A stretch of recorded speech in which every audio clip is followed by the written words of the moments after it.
గోరంట్ల మాధవ్ను ఎక్కడ ఉంచారో పోలీసులు చెప్పడం లేదని, ఒకవేళ అరెస్ట్ చేస్తే 24 గంటల్లోపు కోర్టులో హాజరుపరచాలన్నారు మాజీ మంత్రి అంబటి రాంబాబు.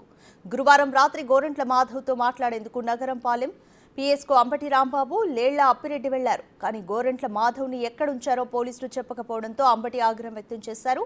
టీడీపీ కార్యకర్త చేబ్రోలు కిరణ్ను లోకేష్ పెంచి పోషించారని, వైఎస్ఆర్సీపీ నేతలపై కిరణ్తో అనుచిత వ్యాఖ్యలు చేయించారని అంబటి రాంబాబు మండిపడ్డారు.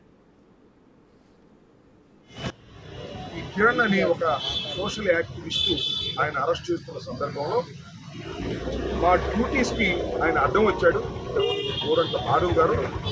అందువల్ల మేము అరెస్ట్ చేశాము అని ఆయన నాకు స్వయంగా ఫోన్లో చెప్పడం జరిగింది. ఈ సందర్భంగా మేము చెప్పదలుచుకుంది ఏంటంటే, మీరు కేసు పెట్టదలుచుకున్నారు, పెట్టిన తర్వాత మరి కోర్టులో ప్రొడ్యూస్ చేయాలి వితిన్ 24 అవర్స్లో. సరే, రేపు సాయంత్రం దాకా వారికి టైం ఉంది అనుకోండి. అయితే మేము ఎమ్మెల్సీ గారు నేను వచ్చినప్పుడు కలవకోకుండా